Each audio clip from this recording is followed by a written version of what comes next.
Here we go, folks. The starting 11 prediction is back. Celtic are back and competitive football is finally back, and the road to 10 in a row starts on Sunday with a curtain raiser flag day against Hamilton at Celtic Park.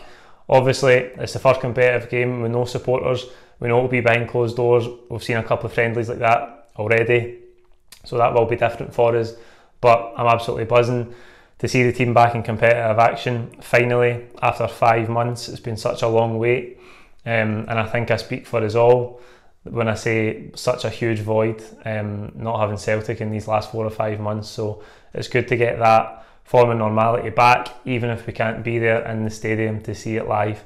Over 3 meetings against Hamilton last season, the aggregate score was 7-2 in our favour. That doesn't really tell the whole story though. If you remember that game in December at Celtic Park, where they equalised in the 90th minute through Marius Ocampo, and then Scott Brown get the very, very late winner. They also ran as close at New Douglas Park. Remember, the game was in the balance at 1 each until 75-80 minutes when Julian got the goal. We went on to win comfortably 4-1. And I think Hamilton last season in the bigger games probably had one of their better records in recent seasons. Obviously they beat Rangers at Ibrox as well, and as I say, they gave us a couple of really tough games, so no easy by any means. But I think if we get a full strength team out on Sunday, it's a good opportunity to go and lay down a marker and start this, hopefully what will be the 10 in a row campaign with a big win. To the team then, brilliant news today that Vasilis Barkas signed 4-year contract. I think the fee's around about £5 million. That's a good investment for the club. It's good to see that they're finally starting to make moves in the transfer market. And we've got a keeper in before the first competitive game of the season. That's something that I thought was really, really important for us. If you remember back to last season, Fraser Foster came in, I think 2 or 3 days before a home game against Hearts, and he was put straight into the team. So I'm going to predict that Barkas is going straight in on Sunday for a Celtic debut. I think he'll probably train tomorrow with his teammates for the first time. I'm not sure if he trained today after he was unveiled. So if you can get 1 or 2 days training in, get him into the team. I think it's so important for a goalkeeper to get bedded into the team and get to know his defenders and how the team works as quickly as possible. So I think Sunday is a brilliant opportunity to get him in there, give him his first taste of action at Celtic Park, albeit without a crowd obviously. But I think the quicker we get him in, the quicker we can get him used to his surroundings, used to his teammates, and then in a strong position going ahead for the Champions League qualifiers in a few weeks. Right back, we've seen there'll be themes all the way through this. Neil Lennon's played pretty much the same full strength team in most of the pre-season friendlies. Jeremy Frimpong I think will play at right back. I think we'll be in a back 4 to begin. I don't know how often this season we're going to see 3-5-2. It obviously worked absolutely brilliantly for us in the second half of last season. It's going to be interesting to see how often we use that this season, particularly with Griffiths and his role up front. But we'll get to that. Frimpong at right back, the usual centre-half pairing, Christopher Jullien, Christopher Ajer. I think obviously there's a lot of speculation surrounding Ajer. It's kind of went quiet the past week or two. I don't know how much concrete interest there is for the AC Milan, but I fully expect those two to be in there. That's the first choice pairing. I do think we should still add a centre-half before the window shuts. That's a big area that we need to improve. We don't have a lot of depth. Some people would even argue that we don't have the relevant quality, because there seems to be, Christopher Ajer seems to split opinion. So Jullien and Ajer will start. Left back, we've seen again Greg Taylor play most of the pre-season games. He did get injured against Ross County in the friendly last weekend, but Bolingoli didn't play the next day against Hibs, so I'm not really sure what the score is with Bolingoli. I think the fact that it was an impact injury means Taylor will be fine.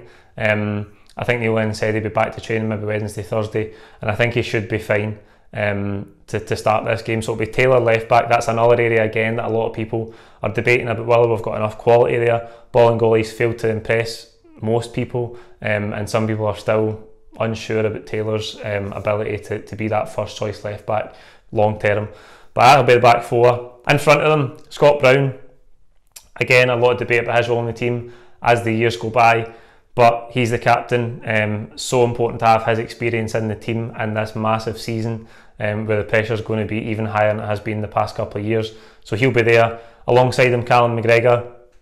Damien Duff saying he was world class a couple of weeks ago. I think that tells you everything you need to know. We know exactly how good he is. He's probably the most important outfield player in the team after Edouard. So McGregor will be in there. And in front of them, this is where we've got a lot of competition. But again, the first choice team in pre-season looks like it has been Ryan Christie.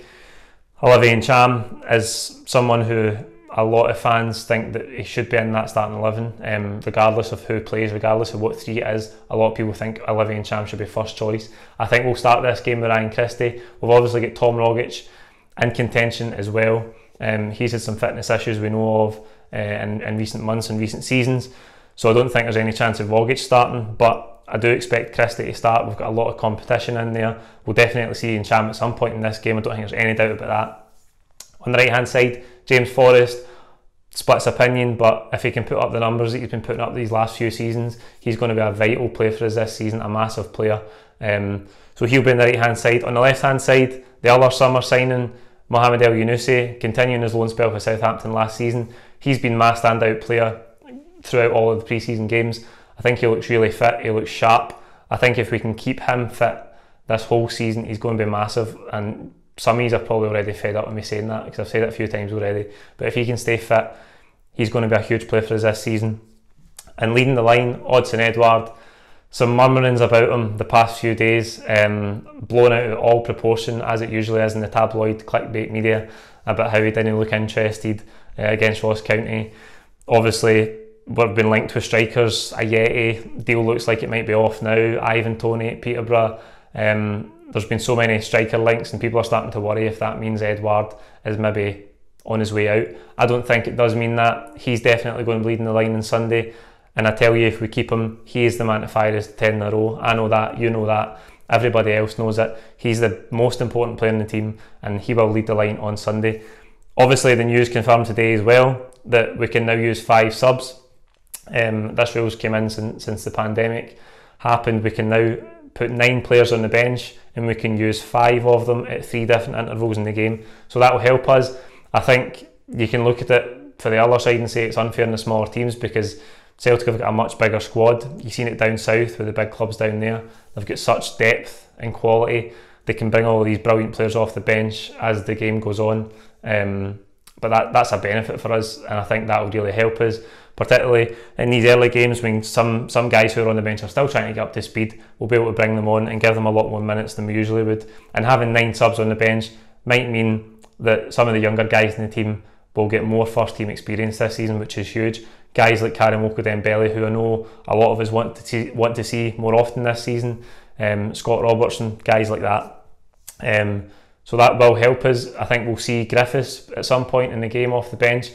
Klamala's obviously got quite a bit of game time during pre-season as well. So we've got a lot of options there on the bench to change the game if need be and just get minutes in these guys' legs. That's it. Like the video, comment with your own teams below. Who do you think is going to start? The first game in what is going to be an absolutely momentous season for Celtic. One of the biggest domestic seasons in our history. The chance to go and break the record and get that elusive 10 in a row. So it's going to be absolutely huge. We're going to be here every step of the way. For now, while the games are behind closed doors, we will be doing the live format reaction. Everybody seems to have enjoyed it. It lets you guys who are watching take part, interact with us, ask questions, and we can take them and talk about them through the video. So we're going to keep that while the games are still behind closed doors. So we hope you enjoy that. Please don't forget to subscribe if you haven't already as well, and we'll see you on Sunday for the first competitive game back. Cheers.